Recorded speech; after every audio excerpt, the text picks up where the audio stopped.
hermanos, que Dios les bendiga, un gusto verles. Hoy vamos a seguir compartiendo, esta es la segunda predicación con respecto a las señales de los tiempos. No está de más repetir y recordar sobre la importancia que tiene que como pueblo saber en qué tiempo qué época nos está tocando vivir. De esto podríamos hacer una serie de domingos tras domingos tras domingo. Lo estamos viendo más o menos en los estudios de escatología los sábados, y aún así todavía hay tema, es algo muy, muy profundo. Miren, antes de empezar yo quiero decir, para que ustedes se den una idea de la importancia que tiene justamente este tema, es que toda la vida se ha dicho que cuando la palabra, por ejemplo, la palabra escatología significa el estudio de las últimas cosas, de escato, último, logia, estudio, ¿no? Pero realmente, hermano, cuando nosotros pensamos en Apocalipsis, la escatología y demás, pensamos en los últimos, allá, lo miramos lejos, allá, ¿verdad? Y hay un predicador que supo decir que la escatología es el estudio de la historia presente. ¡Wow! Gran parte ya, la inmensa mayoría de las profecías ya se han cumplido. Ahora vamos a ver un tema que es trascendente, hermano. Recuerden que el domingo anterior, el que me tocó predicar, hablamos acerca de la apostasía. ¿Se acuerdan cuando en segunda de Tesalonicenses decía que no se engañe, porque el Señor no vendrá sin que antes venga la apostasía? Y la apostasía es la iglesia, una iglesia enferma, una iglesia desenfocada, una iglesia dormida. Y actos seguidos seguía diciendo, ¿no? Porque se tiene que manifestar el inicuo, cuyo advenimiento es por obra de Satanás, el anticristo, etcétera, etcétera. Pero una de las señales, y para mí una de las señales más fuertes y más importantes de los últimos tiempos, es Israel. Hoy vamos a hablar acerca de Israel, ¿sí? Y luego vamos a ver tres cosas acerca de Israel. Su constitución, es decir, el Estado de Israel. Vamos a hablar sobre la edificación del tercer templo y vamos a hablar acerca del retorno de los dispersados, es decir, el retorno de aquellos que fueron dispersados en las naciones y que estamos en el tiempo en que están volviendo a la tierra prometida. Y esto va a ser interesante, amén, hermanos. Yo espero que preste mucha atención y que esta predicación sirva no solamente para llenar la cabeza de datos, que también, porque la cabeza hay que mueblarla, amén, con buenos datos, sino también que pueda llegar al corazón y uno pueda decir, wow, estamos en estos tiempos, ¿qué me pide el Señor a mí? ¿Qué requiere de mi vida con respecto a estos tiempos que estamos viviendo? Miren, vayan conmigo a Mateo, vamos a leer solo 3 versículos y a partir de estos 3 versículos vamos a desarrollar el tema. En el capítulo 24, ustedes saben que es el capítulo escatológico. 24 y 25 habla pura y exclusivamente de escatología, ¿sí? Y vamos a leer el versículo 32, 33 y 34. Lo voy a leer. Dice así: de la higuera aprended la parábola. Cuando ya su rama está tierna y brotan las hojas, sabéis que el verano está cerca. Así también vosotros, cuando veáis todas estas cosas, conoced que está cerca, a las puertas. De cierto os digo que no pasará esta generación hasta que todo esto acontezca. Hasta aquí. Recuerden, hermanos, miren, un tiempo trascendente de la humanidad es Jesucristo. Jesucristo, hermanos, es la manifestación de Dios en la tierra. Desde la primera venida de Jesús, en la cual de su nacimiento se divide la historia, cuando tú lees incluso el libro más ateo que puede existir, está obligado a poner antes de Jesús y después de Jesús. Ese tiempo, desde que Él vino hasta que Él vuelva, regrese otra vez, se le llama el tiempo de la gracia. Y para que no estén familiarizados con los términos, gracia significa, es un tiempo en el que Dios reparte favores inmerecidos. Eso significa gracia, favor inmerecido. en la cual la salvación no es por lo que yo haga, sino por lo que Dios ve en mí. Porque la salvación, dice Salmo 3:8, la salvación es de Jehová, no es del hombre. No es algo que se hace, Dios hace una parte y yo hago la otra, no. Dios rescata, estábamos muertos en nuestros delitos y pecados, y Dios, al ver nuestra condición, por amor de su nombre, por su complacencia y por su gracia, Él nos salva. Amén, hasta ahí bien. Todo ese tiempo, y es por qué estoy diciendo esto, lo van a entender un poco más al final de la predicación, ¿sí? Por las distorsiones que muchas veces tiene la iglesia hoy acerca de ver la escatología. Cuando Jesús venga, tanto el arrebatamiento de la iglesia como la segunda venida es un acto que prácticamente es el mismo momento. ¿Sí? Ustedes lo saben, hay textos que hablan, ¿no? Por ejemplo, también primera de Tesalonicenses capítulo 5 o el capítulo 2, versículo 1, cuando dice que no dejemos engañar porque cuando Él venga y nuestra reunión con Él, o sea, es un acto del mismo momento, ese momento se habrá terminado por completo en la tierra. Escucha bien lo que te voy a decir. Se habrá terminado en la tierra la paz, el amor, el sentido de familia, lo hermoso de la vida. Porque nosotros de manera teológica hablamos de la gracia común, ¿verdad? La gracia salvífica y la gracia común. La gracia común es que Dios hace salir el sol sobre justos e injustos. Y que aún familias, personas que no quieren saber nada de Dios, Dios le da ese favor inmerecido de poder tener familia, procrear y ver la hermosura de la vida. Bueno, todo eso se va a acabar. Y en especial lo que se va a acabar es que habrá personas que levantarán los ojos al cielo, clamarán a Dios, pero ya Dios no irá. Porque comenzará el tiempo de la ira de Dios, de la ira venidera, donde Dios derramará la copa de la ira. Y habrá tormento, bueno, realmente como señales de los últimos tiempos, dijimos la apostasía, estuvimos hablando de la apostasía, hoy vamos a hablar de Israel, vamos a hablar de estas tres cosas de Israel. El otro domingo que me toque predicar, vamos a hablar del nuevo orden mundial, vamos a hablar del anticristo, vamos a hablar de las naciones, vamos a hablar de la globalización, el globalismo y todas estas cuestiones, ¿sí? El sello de Dios, todas estas cuestiones. Y del día de Jehová, la ira venidera. Pero hoy nos toca hablar de esto. Miren, en este pasaje que acabamos de leer, Jesús después, miren, hay una manera que tiene la palabra de Dios, no toda la palabra. Por ejemplo, el libro de Apocalipsis, vamos a ver cómo Mateo 24 también lo tiene, Daniel también lo tiene. Es algo que se llama paralelismo progresivo. ¿Qué significa? Que es la misma historia, que tú lo cuentas, luego la vuelves a repetir con otro ángulo, vuelves a repetirla con otro enfoque, con otros aspectos, enfatizando diferentes aspectos de una misma historia. Y aquí, en el versículo 31, acaba de explicar, que fíjense, del 29 al 31, Jesús dice, y después de la gran tribulación, vendrá el Señor, las señales del cielo, ¿sí?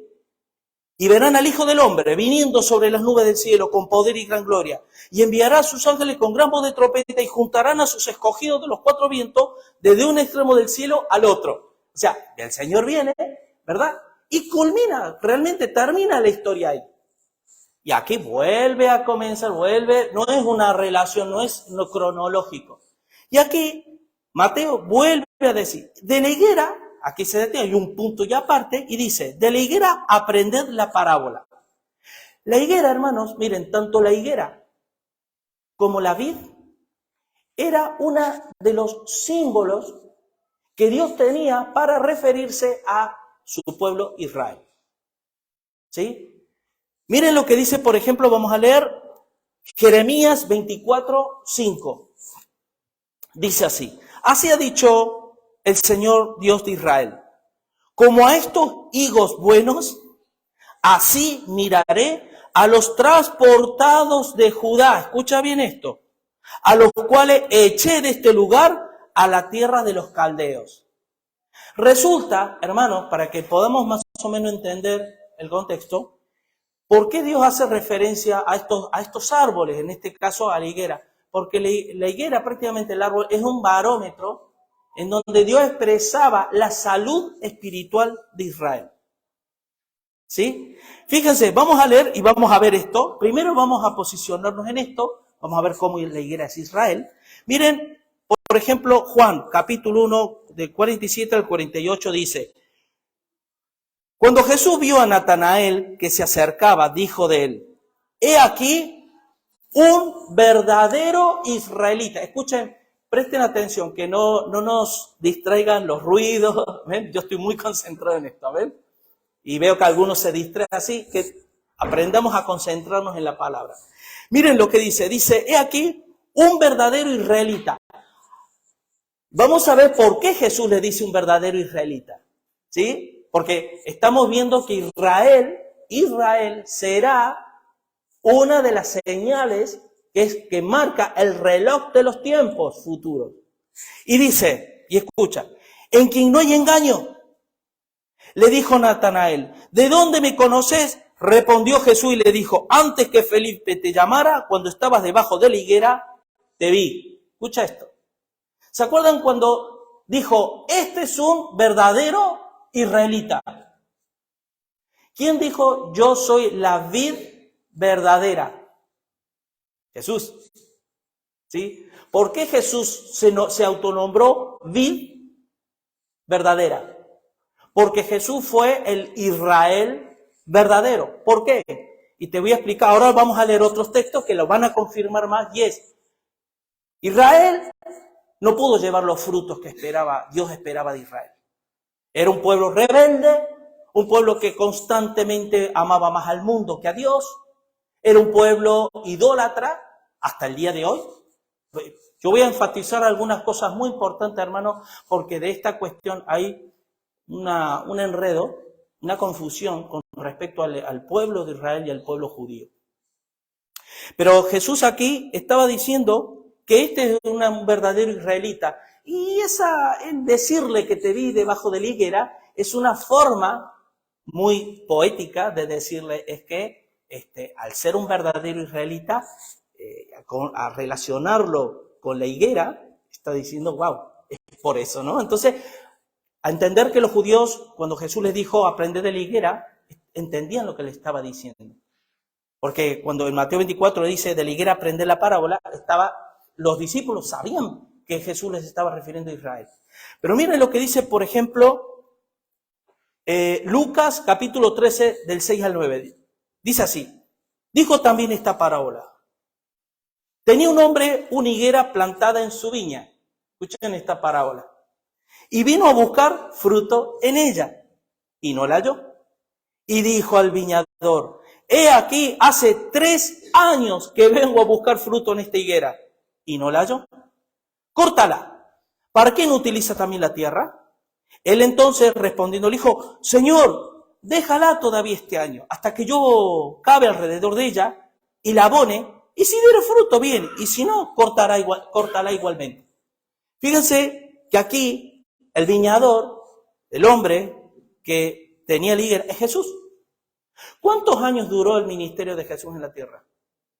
3 años.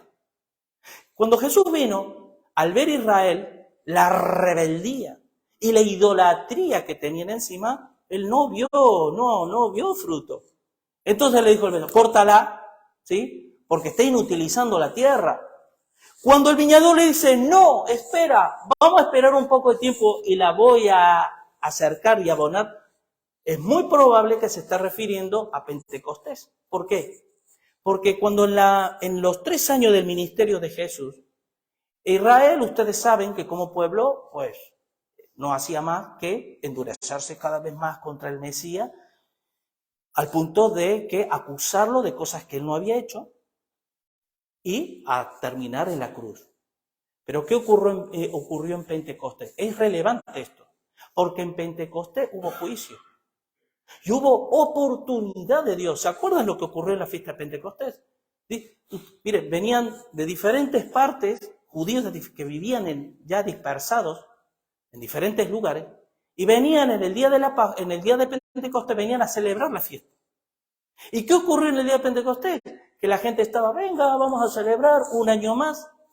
Y no se esperaban que el Espíritu Santo fuera derramado del cielo. Y cuando el Espíritu Santo fue derramado del cielo, nace la iglesia ahí y comienzan a hablar en otra lengua, cada uno según el Espíritu les daba que hablar. Y empezaron a medos, persa, en la zona de Egipto, Arabia, y todos hablaban. Ahora, los judíos que estaban ahí, que eran miles y miles, al oír que en lenguas de gentiles glorificaban al Dios de Israel, dijeron, ¡wow! ¡Qué tremendo! Algunos le dijeron a Pedro, compungidos corazón, ¿y ahora qué haremos? Arrepentíos y bautízase cada uno en el nombre de Jesús y recibiréis el don del Espíritu Santo, porque para vosotros es la promesa y para vuestros hijos.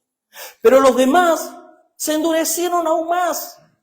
Por eso leemos en 1 Corintios 14:15 cuando dice, a este pueblo, como está dicho en Isaías 28:11, dice, a este pueblo, con otros labios y con otras lenguas le hablaré, y ni aún así entenderán, dice el Señor. Por lo tanto, Jesús dijo a esa higuera, córtala. No, déjala un poco más. Pentecostés se siguió endureciendo, pues córtala. Miren lo que dice Mateo 21:43. Dice, por tanto os digo, eso se lo dijo ¿a quién? A los judíos, que el reino de Dios será quitado de vosotros y será dado a gente que produzca los frutos de él. Porque era una higuera que no daba hojas, no daba fruto y estaba muerta. Entonces, ¿qué hizo Jesús? En la práctica, pues se cumple las 70 semanas de Daniel, en donde el templo iba a ser hollado por los gentiles y donde ahí se iba a terminar el sacrificio en el templo. Y a partir del año 70, con la invasión de Tito, el emperador Tito, romano, invade Jerusalén y evidentemente Roma destruye el templo y a partir de ahí se acabó todo el ritualismo judío como ordenanzas de parte de Dios. Y comienza la iglesia. Ahora, de este Mateo 24 que acabamos de leer, vayan a 24, capítulo, vamos a leer el 1 en adelante. 24, Mateo 24, 1. Cuando Jesús salió del templo y se iba, se acercaron sus discípulos para mostrarle los edificios del templo. Respondió y les dijo, ¿veis todo esto? De cierto digo que no quedará aquí piedra sobre piedra que no sea derribada. Aquí Jesús estaba profetizando cuando el segundo templo fue destruido por los romanos. Y sigue diciendo, y estando él sentado en el monte de los olivos, los discípulos se le acercaron aparte diciendo, dinos, ¿cuándo serán estas cosas y qué señal habrá de tu venida? Y aquí seguimos. Por lo tanto, ahí comienza Jesús a decirle, no os engañéis, porque vendrán muchos falsos profetas, falsos maestros, habrá guerra, rumores de guerra, el corazón se endurecerá, os entregarán, y pensarán que están rindiendo culto a Dios, etcétera, etcétera. Así que vemos cómo aquí nos queda claro que Israel es esta higuera. Ahora, fíjense lo que dice versículo 33. Así también vosotros, cuando veáis todas estas cosas, conoced que está cerca a las puertas. ¿Sí? Yo pregunto, yo sé que la mayoría de los que estáis aquí no estuvieron, pero cuando dimos la historia de la iglesia, lo vimos desde un punto de vista, porque mire, la historia de la iglesia se puede ver de 3 puntos de vista distintos. Nosotros la vimos desde el punto de vista escatológico, desde el punto de vista sobre la obra de Dios, el Espíritu Santo en la iglesia. Porque nosotros podemos creer que somos iglesia, pero si el Espíritu Santo no está, no es iglesia. Y recuerden que las 7 parábolas del reino con las 7 iglesias de Asia vienen a mostrar todo lo que la iglesia iba a vivir a lo largo de la historia. Si tú te vas a Apocalipsis, vemos la primera historia que cuenta Juan, por revelación del Señor, sobre la iglesia, lo habla acerca de las 7 iglesias de Asia. Y la última iglesia, que es la iglesia de la Odisea, es la característica excelente y exacta de lo que la iglesia estamos en estos tiempos. Es desventurada, pobre, desnuda y ciega. ¿Y qué dijo Jesús? He aquí, yo estoy a la puerta. ¿Qué le dice el versículo 33? De cierto digo que no pasará esta generación hasta que todo esto, así también vosotros cuando veis todas estas cosas, conoced que está cerca a las puertas. Es decir, las puertas, ¿quién dijo Jesús? ¿Quién dijo yo soy la puerta? Esto lo vamos a ver con el pastor Ariel más adelante. Pero la puerta, estamos ya próximo a que Jesús venga, y Jesús está llamando a las puertas, pero ¿sabe a qué puerta está llamando? A la puerta del corazón de la iglesia, no del mundo, de la iglesia. Porque esta iglesia de la Odisea se enriqueció. ¿Te suena la iglesia actualmente? Iglesia rica, no le falta absolutamente nada, pero es desnuda, pobre, desventurada, ciega. Mas te aconsejo que de mí compres oro refinado y vestiduras para que no se vea tu desnudito de vergüenza. ¿Sí? Entonces, y habla de la tibieza, que dice que Jesús vomita de su boca a los tibios. Por lo tanto, este momento es el momento de la iglesia, lo dice, es el momento que estamos a las puertas de que Cristo venga, y la característica de la iglesia es esa, ¿no? Ahora bien, por ejemplo, en Juan 10, del 1 al 2, dice, de cierto os digo, el que no entra por la puerta en el redil de las ovejas, sino que sube por otra parte, ese es el ladrón y salteador, mas el que entra por la puerta, el pastor de las ovejas es. Por lo tanto, hermano, hay una puerta que es Cristo, amén. Y todas estas cuestiones de escatología, recuerden que cuando Cristo venga, va a ser la puerta por la cual la iglesia va a entrar al reino eterno. ¿Y qué decía en Mateo 25:10, cuando habla de las 10 vírgenes, que dice, cogieron su lámpara y salieron a recibir ¿a quién? A Jesús. Aquí está hablando el marido, sí, a Jesús. ¿Vale? Pero ¿qué dice? Y las puertas se cerró. ¿Sí? Porque esas puertas estamos ya a las puertas de que Jesús venga, y muchos se queden fuera. Y pensando que van a entrar. Porque dirán, Señor, aquí tengo mi lámpara. Y el Señor dirá, ya, pero no hay aceite. Y el aceite es fruto de la vid. Y como Jesús, Dios, veía a Israel como un árbol que daba fruto, no, así también ve la iglesia. Sí, yo os he puesto para que llevéis fruto y vuestro fruto permanezca. El fruto de la vid, el aceite de las lámparas, lleno del Espíritu Santo, para que cuando Cristo venga, nos halle así, no como ladrón en la noche, sino como los que somos del día. Vistámonos de ese nuevo hombre. Amén. Así que, ahora hay una cosita que hay que aclarar, tengo que aclarar, estoy obligado a aclararlo, por miren, como dijimos en escatología, lo dije en parte, ahora voy a amplificar un poco más.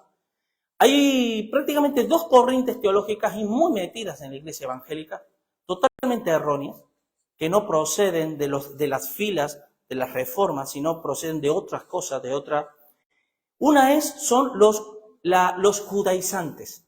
¿Se acuerdan el año pasado cuando tuvimos con nuestro amigo y hermano Will Graham, que dio magistralmente el tema de los judaizantes? Bueno, ¿qué son los judaizantes? Es como que la iglesia ahora tiene como un virus, le ha entrado un virus, que muchísimas iglesias pareciera como que hay que llevar kippah, tener la menorá, la bandera de Israel.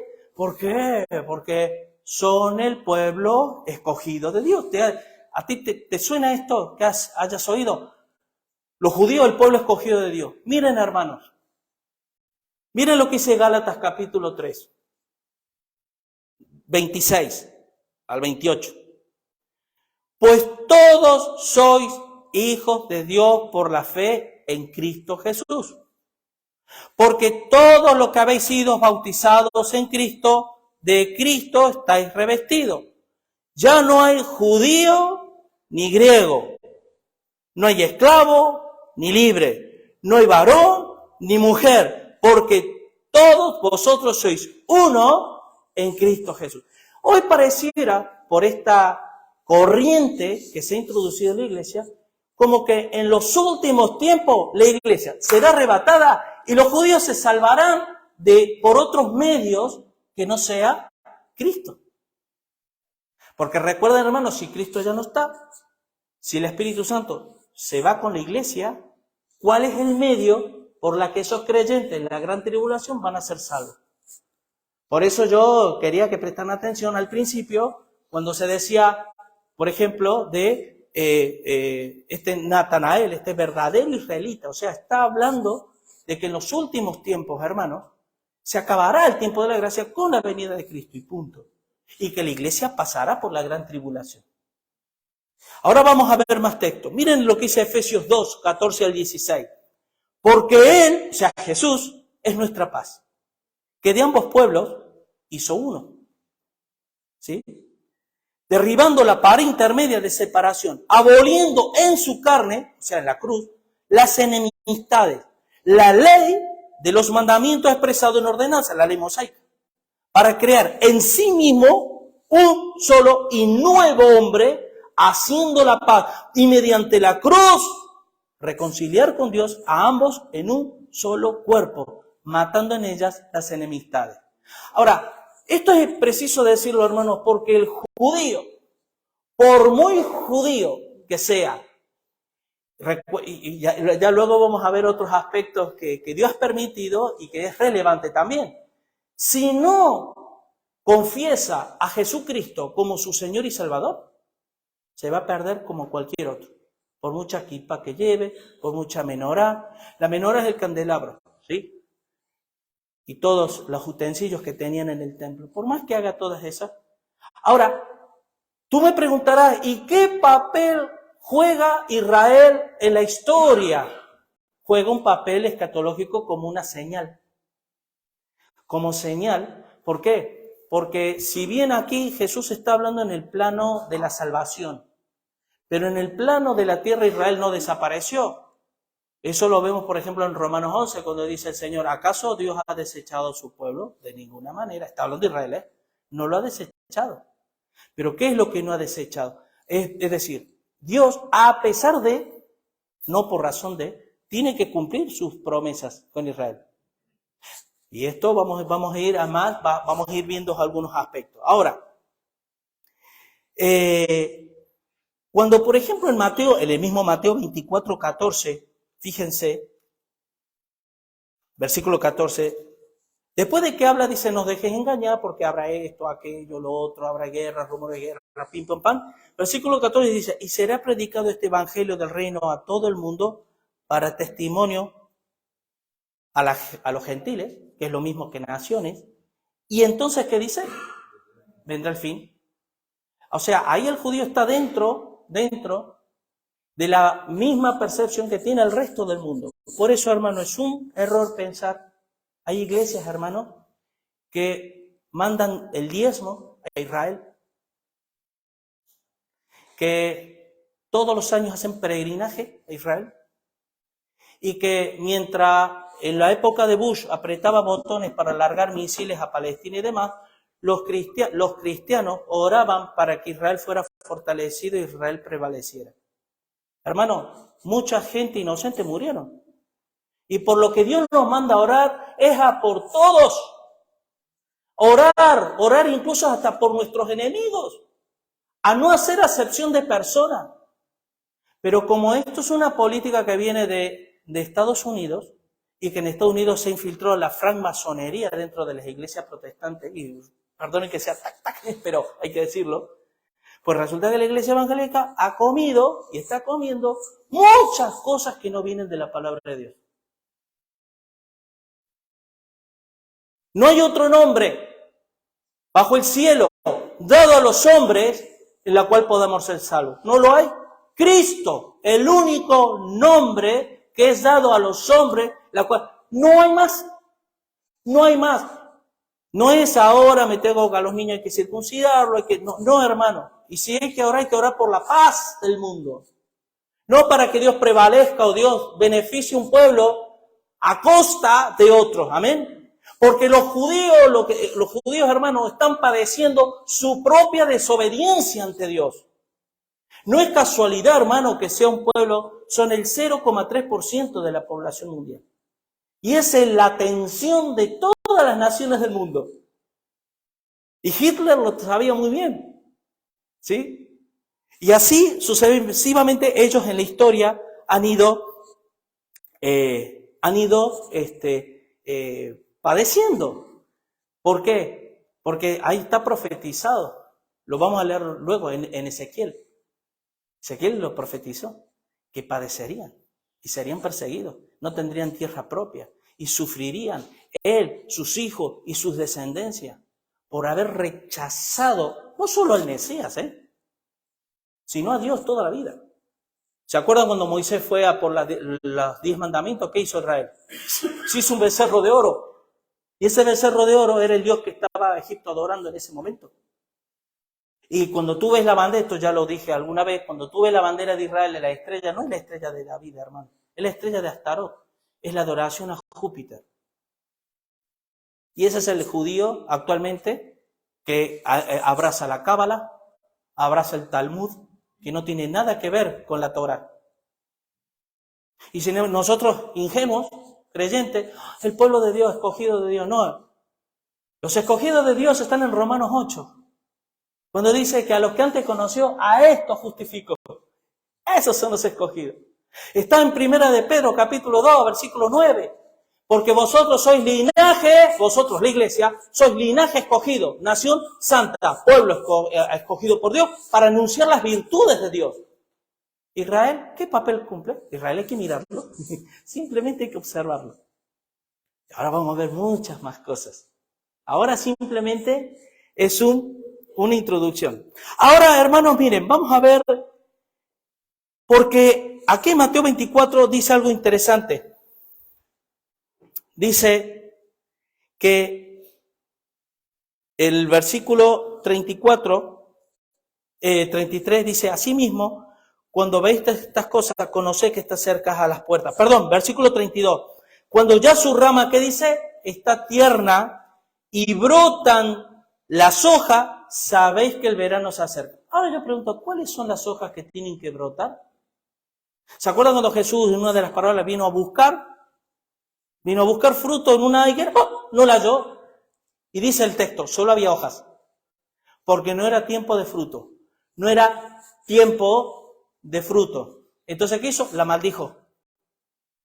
Maldijo la higuera. Dijo, nunca más des fruto.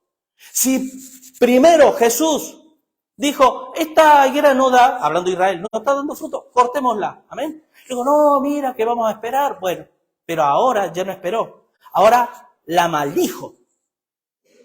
Hay cosas espirituales, hermanos, que solo Dios ve y que solo Dios sabe. Pero ¿cuáles son esas hojas que tenían que brotar? Que aquí viene, es el florecimiento de Israel. Es el florecimiento de Israel. Y miren lo que dice. Por ejemplo, vamos a Daniel, capítulo 12, versículo 7. Que por cierto, ¿han visto las noticias de Israel últimamente? Está a punto se está rumoreando un golpe de Estado. Una guerra civil. Luego vamos a hablar un poquito de esto. Miren, Daniel 12, 7. Y oí el varón vestido de lino que estaba sobre las aguas del río, el cual alzó su diestra al cielo, que será por tiempo y la mitad de un tiempo. Y cuando se acabe la dispersión del poder del pueblo santo, todas cosas serán cumplidas. Primera hoja, el regreso de los judíos a la tierra prometida, Israel. Miren, les voy a dar como dato. Argentina, por ejemplo, ya no lo es, creo que ya no lo es, fue la tercera colonia de judíos más grande del mundo.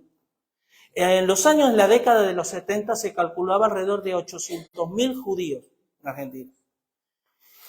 Hoy son algo más de 200.000. Por supuesto, ¿quién se va a quedar? ¿No? La cuestión es que agarraron, pues bueno, empezaron ahora, el motivo por el regreso a Israel es variopinto. Muchos regresaron a Israel, incluso vendieron empresas y demás que tenían y se regresaron a Israel. Y otros dijeron, me voy porque es tierra santa y yo quiero estar en mi propia tierra. Y otros se fueron obligados porque fueron perseguidos en la época de la dictadura militar, fueron perseguidos. Incluso tengo amigos yo que viven en Israel que sus abuelos los mataron los militares y demás por ser judíos, etcétera. Bueno, la típica persecución y demás. La primera colonia es la de Nueva York, que está menguando también, porque están volviendo, y la segunda colonia fue la Unión Soviética, que por medio de la perestroika millones de judíos salieron, ¿y a dónde regresaron? A Israel. Israel actualmente tiene aproximadamente unos 11 millones de habitantes, de las cuales casi 10 millones son judíos. 1,5 millones más o menos son árabes, ¿sí? Ahora bien, de esos 10,5 millones de personas, hay 16 millones judíos en todo el mundo, no hay más. Digo, qué poquitos, pero pesan fuerte, ¿eh?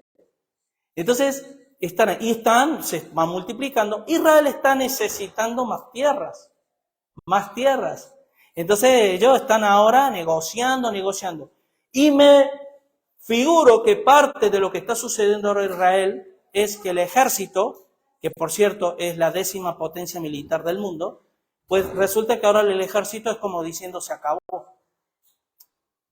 Nosotros necesitamos tierra y aquí vamos a poseer las tierras, ¿sí? A fuerza del ejército. Vale. Entonces estas movidas está viendo y demás. Pero miren, vayan conmigo a Ezequiel 36. Ezequiel 36. Mire lo que dice. A partir del versículo 20, vamos a leer. Miren, y cuando llegaron, versículo 19, les esparcí por las naciones, ¿sí? Y fueron dispersados por las tierras, conforme a sus caminos y conforme a sus obras les juzgué. Fíjense, ¿sí? Y cuando llegaron a las naciones, a donde fueron, profanaron mi santo nombre, diciéndose de ellos, estos son pueblo del Señor y de la tierra de él han salido. O sea, la gente decía, wow, estos son el pueblo de Dios. Y miren, pero he tenido dolor al ver mi santo nombre profanado por la casa de Israel entre las naciones a donde fueron. Por tanto, di a la casa de Israel, así ha dicho el Señor, no lo hago por vosotros. ¿Ves? Dice, oh casa de Israel, sino por causa de mi santo nombre, el cual profanasteis vosotros entre las naciones a donde habéis llegado. Y santificaré mi grande nombre, profanado entre las naciones, el cual profanasteis vosotros en medio de ellas. Y sabrán las naciones que yo soy Jehová, yo soy. Dice el Señor, cuando sea santificado en vosotros delante de sus ojos. O sea, ¿qué va a pasar? Ahora Israel, miren, punto número 1. ¿Israel existe físicamente? Amén. La primera hoja ya se ha sucedido. Israel es Estado, ¿sí?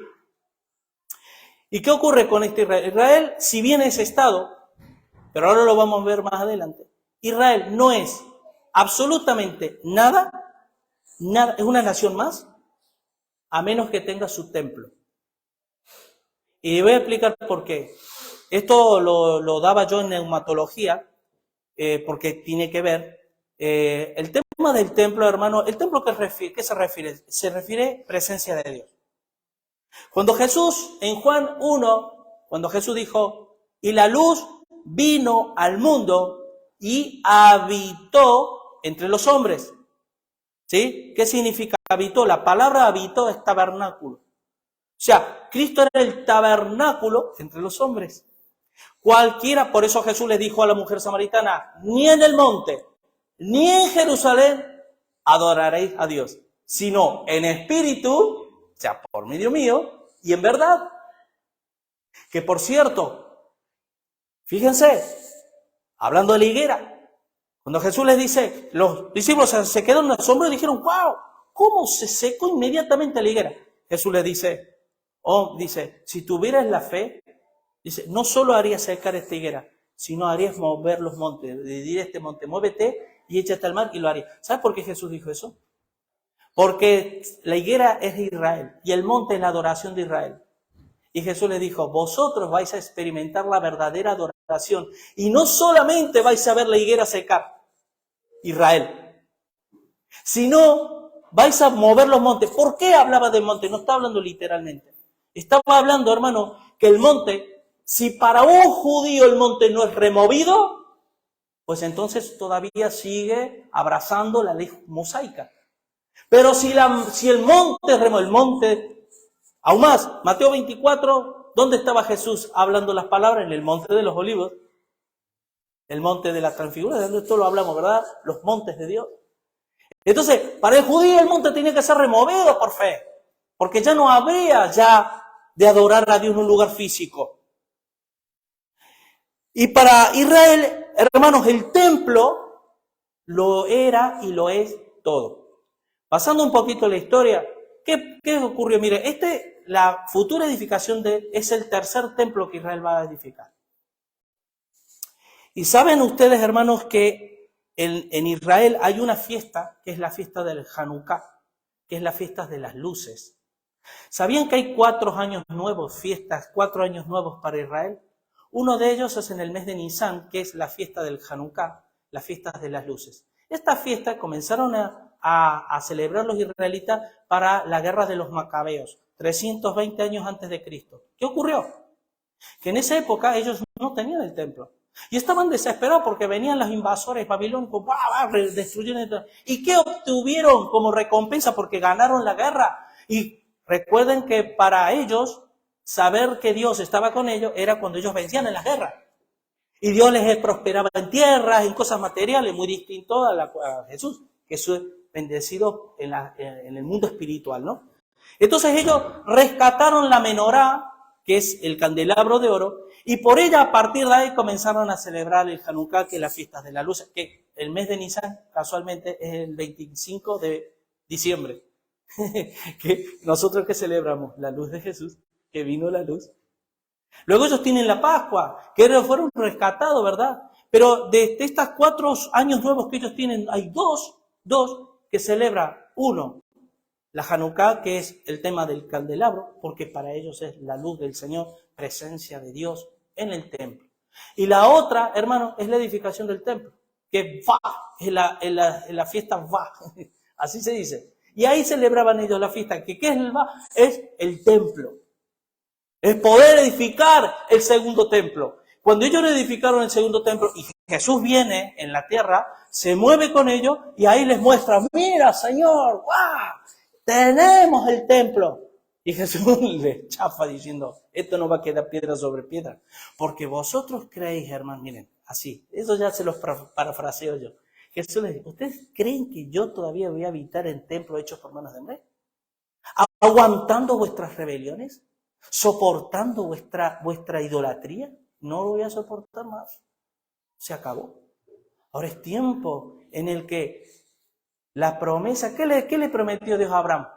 ¿Qué dice Romanos 9? Que la promesa no es a través de Abraham, sino a través de su hijo Isaac. De Isaac será llamada descendencia. ¿Por qué? Porque en Abraham está la promesa. ¿Cuál es la promesa en la cual dijo? De ti y de tu simiente serán benditas las naciones de la tierra, los gentiles. Cuando en el Nuevo Testamento tú escuchas el misterio que en la antigüedad se iba dado y ahora se nos ha revelado por medio de sus apóstoles y demás, está hablando del misterio de la iglesia. Que ahora los gentiles, esos impíos, para ellos cerdos y perros, por eso en 2 de Pedro capítulo 2 habla del perro y del cerdo. Por eso los animales tienen una relevancia, ¿sí? Las cabras, las ovejas, el perro, el cerdo, los reptiles en Romanos 1, todas estas cosas tienen son aspectos simbólicos, pero que, por otro lado, ¿qué pasa? ¿Qué dice Juan 1:14? Creo que es cuando dice, Jesús vino, a los suyos vino, y los suyos no le recibieron. Más a los que le recibieron, aquí entran los gentiles, les dio potestad de ser hechos hijos de Dios. Por eso, hermanos, el decir que todos somos hijos de Dios es una mentira. Somos todos criaturas de Dios, somos creados por Dios, pero hijos de Dios es solo aquel que recibe a Jesús como único Señor y Salvador, y por ello Dios se complace en derramar de su presencia para convertirlo en un templo santo, porque vosotros sois templo del Espíritu Santo. Y es ese templo en el que Dios pone sus ojos. Pero nosotros en estos momentos Dios nos está diciendo, pongan los ojos en Israel junto con el templo. Miren, algunos le llaman, y bien llamado, el templo de la tribulación. ¿Saben por qué? Ahora lo vamos a ver. Punto número 1. Porque será edificado en el tiempo de la gran tribulación, que habla Mateo 24, 24 en adelante, ¿sí? Y por otro es porque seguirá siendo hollada por los gentiles. Ellos no podrán edificar el templo, es decir, no podrán, aun teniendo el templo edificado, no podrán jamás adorarle a Dios, hacerle un sacrificio en el atrio, ¿sí? Para que ellos, su rito en el lugar santo, el lugar santísimo, el arca del pacto y de la alianza y demás, no lo podrán. Y luego ahora vamos a ver un versículo, lo que dice. Miren, fíjense lo que dice Apocalipsis 11, del 1 al 2. Escuchen esto. Entonces me fue dado una caña semejante a una caña de medir. Recuerden que antiguamente las mediciones se hacían por medio de las cañas, ¿sí? La palabra canon, de ahí viene canon, ¿no? Dice, y me dijo, levántate y mide el templo de Dios y el altar, y a los que adoran en él. Pero el patio que está fuera del templo, déjalo aparte y no lo midas, porque ha sido entregado a los gentiles y ellos hollarán la ciudad santa 42 meses. ¿Cuántos son 42 meses? Son 3 años y medio. ¿Qué ocurre? En los primeros 3 años y medio de la gran tribulación, los gentiles hollarán el atrio. Ellos no podrán edificar, no podrán adorar a Dios en el templo. Y se cumple lo que Jesús les dijo, ni en el templo, ni en Jerusalén adoraréis al Padre, sino en espíritu y en verdad. Por eso el Espíritu Santo, en el tiempo de la tribulación, estará ahí. Y esos serán los que se conviertan, porque Dios tiene un remanente fiel, en el que ese remanente fiel son los que adorarán al Señor. Ahora, también miren lo que dice Daniel 11, 31. Y se levantarán de su parte tropas que profanarán el santuario y la fortaleza, y quitarán el continuo sacrificio, y pondrán la abominación desoladora. La palabra abominación desoladora, ¿se acuerda de Mateo 24? Versículos 15. Que miremos el lugar de la abominación desoladora del que habló el profeta Daniel. ¿Ustedes saben cuál es el lugar de la abominación desoladora? Es lo que antiguamente era el templo de Salomón. Bueno, ¿qué hay en el templo de Salomón? La mezquita de Al-Aqsa. Cuando tú ves una foto de Jerusalén, ves una cúpula dorada. Esa cúpula dorada es el tercer centro de adoración del islamismo. Por eso que creo yo, mi lectura, que posiblemente los judíos, como están requete divididos, están muy divididos, el ala fuerte, el ala nacional, patriota, dirán, se acabó. Aquí nada de negociaciones, nada de que... Aquí vamos a empezar. ¿Y qué se está calentando los motores para qué? Para la Tercera Guerra Mundial. Porque luego el domingo que viene vamos a ver qué hará el anticristo, qué hará con el templo, qué hará, se sentará, atraerá, qué hará. Pero hoy nos toca mirar esto. Mire, en Mateo 24:15 lo dice, por tanto, cuando vais al lugar santo, la abominación desoladora del que habló el profeta Daniel, el que le entienda. Mire, les voy a decir una cosa. ¿Sabían ustedes que el templo de Salomón, el segundo templo, dicen, que fue la arquitectura más costosa de la historia de la humanidad? Escuchen estos datos. Saben, porque ellos ya tienen el presupuesto. Aún más, tienen más de 70 utensilios ya fabricados. Y les voy a ir dando datos. Ya tienen la menorá, que pesa 2,5 toneladas de oro puro. O sea, 2 coches en oro puro. Cuesta $130 millones. Escucha esto. Solo la menorá. Ahora bien, ¿sabe cuánto es el presupuesto del tercer templo? Que ya tienen todo, ya para empezar a edificarlo. Antes de decírselo, les voy a dar otros datos. Las 20 edificaciones más caras y costosas de la actualidad cuestan en total $52.000 millones. Por ejemplo, el Burj Khalifa, que es el rascacielos más alto del mundo, que mide casi 800 metros de altura, cuesta $1.500 millones. 1.500 millones de dólares. ¿Sabe cuánto? Y en los 20 edificios, 52. ¿Sabe cuánto va a costar el templo de Salomón, el nuevo templo? Más de $400.000 millones. Para que no maneje mucho los ceros, les voy a dar un ejemplo. Hoy Argentina es un país que, a pesar de todas las crisis que hay, pero lo quiero poner como ejemplo, es un país que pertenece al G20, dentro de los 20 países más ricos del mundo, ¿sí? Está todavía ahí, yo creo que lo tienen ahí por interés, ¿no? Pero bueno, hoy Argentina, su PBI, Producto Interior Bruto, el Producto Interior Bruto es todo lo que el país produce. Una tiendecita que está en la esquina, hasta una macroindustria, todo lo que produce un país se ve reflejado en el Producto Interior Bruto. El de Argentina, lo que produce en un año son alrededor de $500.000 millones. Prácticamente lo que produce un país en un año, un país de 45 millones de habitantes, es lo que va a costar un templo. Ahora, los judíos de todo el mundo están diezmando, constantemente están diezmando y mandando millones. Se calcula que hoy el templo ya se han gastado más de $500 millones el templo. Anda que les queda. Y se calcula que desde los cimientos hasta la última piedra del templo va a tardar entre 10 y 15 años edificar.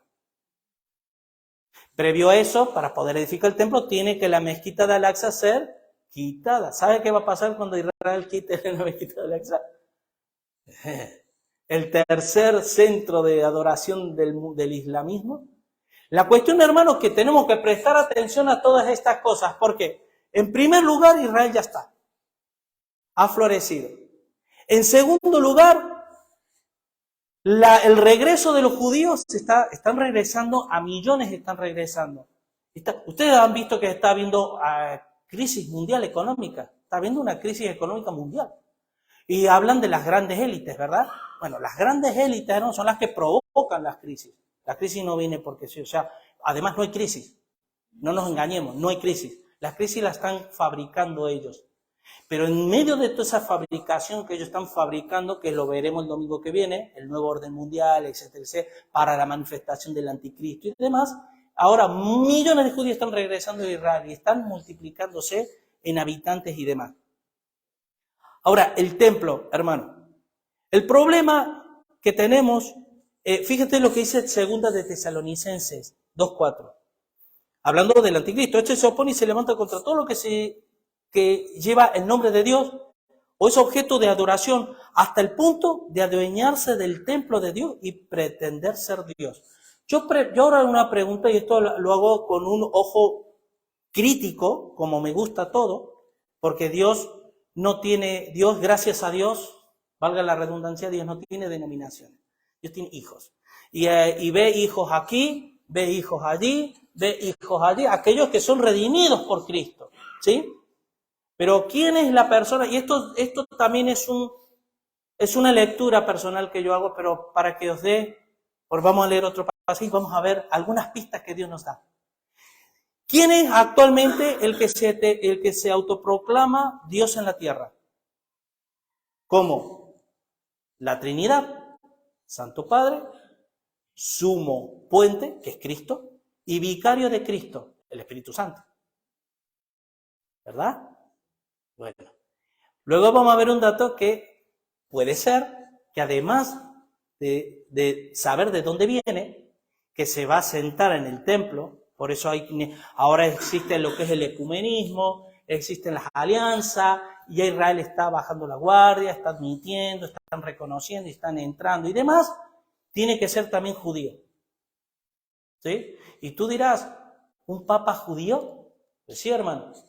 Dentro del papado, miren, una cosa es la institución y otra cosa es la gente. Dentro de la gente es como la iglesia evangélica, hermano, hay de todo. En la iglesia evangélica vas a encontrar gente que se autopercibe cristiana y no lo es. Y gente que se salva. Dentro del catolicismo también hay gente que se salva y otras que no. Pero la institución en sí también hay que mirar, porque es la Babilonia de Apocalipsis 17 y 18, que eso lo vamos a ver el domingo que viene. Y hay que prestar atención. ¿Sí? Entonces, ¿qué ocurre? Este señor dice, ¿por qué? ¿Cómo es que judío? Sí, ustedes saben que hoy hay unas luchas internas, hay unas divisiones tremendas dentro del clero. Y una de las luchas están los jesuitas por un lado, el poder, y la francmasonería por otro lado. ¿Sí? Entonces, estos dos poderes están confabuladas. ¿Por qué? Porque es necesario que se unan para controlar tener el poder. Pero se dividirán cuando ya tengan el poder. Y habrá, sí, bueno, luego lo vamos a ver, esto no me quiero adelantar, ¿sí? Pero la francmasonería básicamente es una logia fundada por judíos. Y donde el liderazgo es judío. Y no me extrañaría que el próximo papa, o el otro, el que sea de ascendencia judía. Si llega a ser, hermano, cuidadín, Pero bueno, estos son simplemente lecturas personales que yo hago, amén. Que eso no, el pastor ha dicho que va a ser y va a venir, no. Esto es algo que, pero en cuanto a esto, miren, vamos a Daniel, vayan conmigo a Daniel, porque dice en 2 de Tesalonicenses que este hombre, este líder, este anticristo, el inicuo, ¿qué es lo que hará? Pues se sentará en el templo de Dios y se hará pasar por Dios. Y eso no es lo terrible es que la gente dirá amén, dirá sí. Pero cuando dice Dios, escuchen esto, cuando se refiere a Dios, está hablando de un falso Mesías. Está hablando de un falso Mesías, porque ahí es cuando los judíos dirán, este es el Mesías que estábamos esperando. Entonces el diablo dirá, sí, yo soy el Mesías. Pero miren lo que dice, vamos a leer capítulo 11 de Daniel, versículo 31, y ya acabo rápidamente, hermano. A ver. Dice, y se levantarán de su parte tropas que profanarán el santuario y la fortaleza, y quitarán el continuo sacrificio y pondrán la abominación desoladora. Mateo 24:15. Con lisonja, escuchen bien esto, con lisonja seducirá a los violadores del pacto. Dice, mas el pueblo que conoce a su Dios se esforzará y actuará. ¿Se acuerdan la medición? Mide a los que adoran en el lugar santo, pero no midas el patio. El patio, ustedes saben, el tabernáculo se divide en 3 partes. El atrio, el lugar santo, el lugar santísimo. El atrio es donde se hacían los sacrificios. Daba el lavacro y demás, y luego entraban al lugar santo. Y dice, mira los que están en el lugar santo, y son estos. Dice, mas el pueblo que conoce a su Dios se esforzará y actuará. Y los sabios del pueblo instruirán a muchos, y por algunos días caerán a espada y a fuego, en cautividad y despojo. Habrá guerra, los entregarán a tribulación de la sinagoga, ¿sí? Y en su caída serán ayudados de pequeño socorro, y muchos se juntarán en ellos con lisonja. También me suena a los gobiernos actuales cuando te dan lisonjas para que tú los votes. Pero dice, también algunos de los sabios caerán para ser depurados y limpiados y emblanquecidos hasta el tiempo determinado, porque aún para esto hay plazo. Y el rey, escucha esto, aquí viene el paralelismo de 2 de Tesalonicenses 2. Y el rey hará su voluntad y se ensoberbecerá, ¿sí? Y se engrandecerá sobre todo Dios. Y contra el Dios de los dioses hablará maravillas, demagogia, y prosperará hasta que sea consumada la ira, porque lo determinado se cumplirá. Del Dios de sus padres el Dios de... O sea, aquí está diciendo que el anticristo tenía un Dios, el Dios de sus padres. ¿Quién es el Dios de sus padres? Jehová. Está dando una pista. Aquí este hombre será un representante, un líder religioso mundial, que tendrá gran carisma, que procederá de ascendencia judía, que entrará en este... Si no, no lo dejarán entrar. Ustedes piensen eso, no puede entrar un gentil. Tiene que entrar un judío. Ahora dice, del Dios de sus padres no hará caso, ni del amor de las mujeres, ni respetará al Dios alguno, porque sobre todo se engrandecerá, mas honrará en su lugar al Dios de la fortaleza, el Dios de Astarot, entre ellos. Dios que sus padres no conocieron, lo honrará con oro y plata, con piedras preciosas y con cosas de gran precio. Con un Dios ajeno se hará de las fortalezas más inexpugnables y colmará de honores a los que le reconozcan y por precio repartirá la tierra. ¿Sabes lo que está diciendo? Ahí se va a desatar la guerra del Armagedón. Miren, cuando se termine el reinado mesiánico, es decir, cuando el diablo sea soltado en los últimos tiempos, será soltado, ¿sabes para qué? Para reunir a las naciones, a los reyes, reunirlos para el día de la gran batalla final, la guerra del Armagedón. Pero antes de que suceda la guerra del Armagedón, ahí la iglesia hará así. Nosotros sí que no vamos a pasar la guerra del Armagedón, ¿eh? Y la iglesia será arrebatada. ¿Por qué? Porque dice que el Señor, en Mateo 24, que dice que cuando venga, reunirá de los cuatro vientos a sus escogidos, y ahí se preparará la guerra, la última, que le puedes llamar la tercera guerra mundial, que dice que nunca en la historia habrá una guerra semejante, que la sangre llegará a los tobillos, una figura, una expresión como diciendo que habrá una muerte a no poder más. Habrá contaminaciones de agua, habrá pestilencia, virus, dice que la gente querrá que las montañas se vengan encima, se querrán esconder y no podrán. ¿Sí? Así que, hermanos,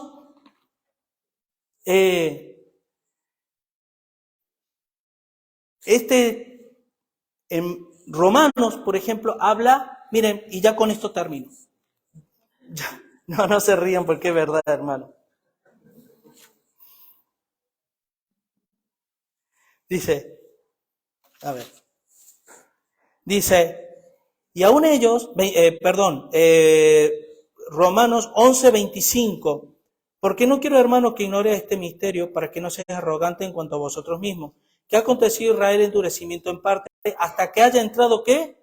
La plenitud de los gentiles.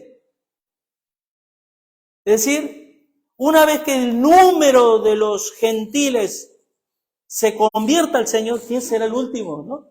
¿Te imaginas? ¿Quién será el último? Se convierte al Señor automáticamente. Por eso dice Mateo 24:15, y este evangelio será predicado a todas las naciones y entonces vendrá el fin. ¿Por qué? Porque los gentiles tienen que entrar y solo Dios conoce el número. Por eso nadie sabe el día y la hora, porque el número solo lo sabe Dios. Y cuando esto pase, vendrá el fin. Así que, hermanos, para ya ir terminando. Lo primero, la consolidación del Estado de Israel. Otra cosa. Aquí tenemos para media hora más. Que se me está olvidando, hermano. Se me está olvidando. Porque esto que voy a decir es muy importante, hermano. Miren lo que dice Mateo 24, el último versículo.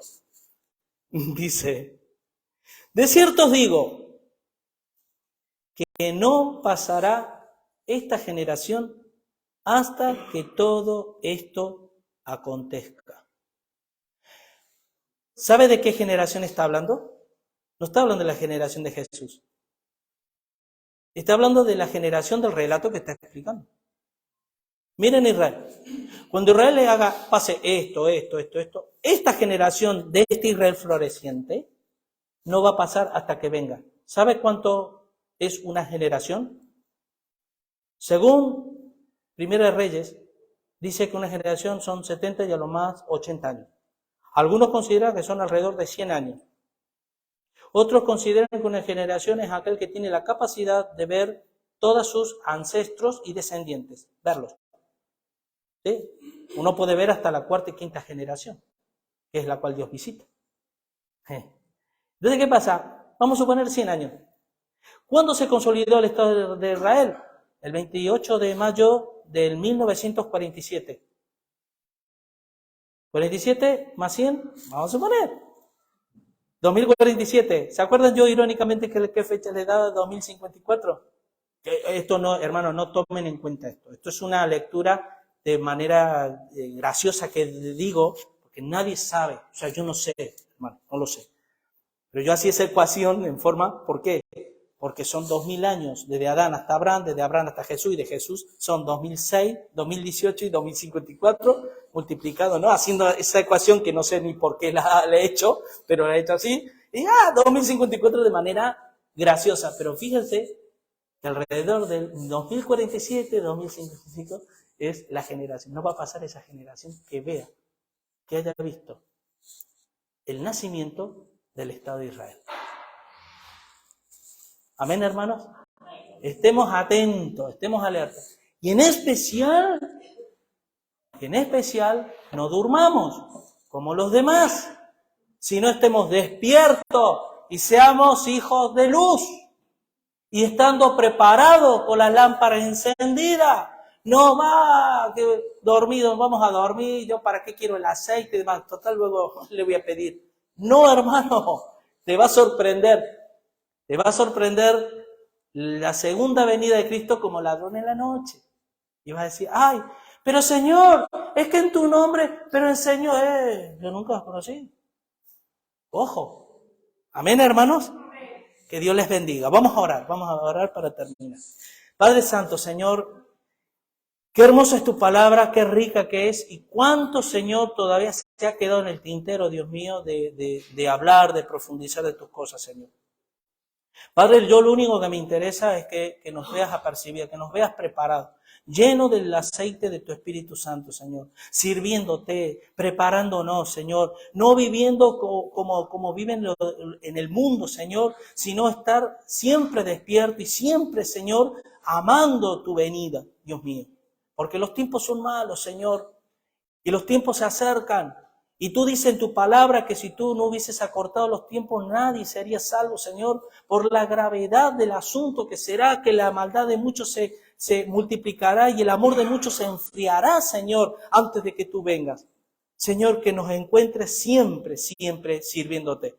Mi Dios, yo sé, oramos por Israel, Señor, pero oramos para que aquellos, Señor, que tú tienes, aquel número de los gentiles que tú tienes, rápidamente, Señor, tú lo rescates, Señor, para que puedas venir pronto, Señor, a por tu iglesia, Padre.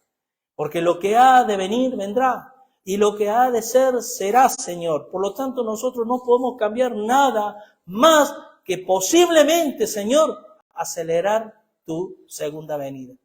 Te damos gracias y te bendecimos una vez más en el nombre de Jesús. Amén. Amén. Que Dios les bendiga, hermanos.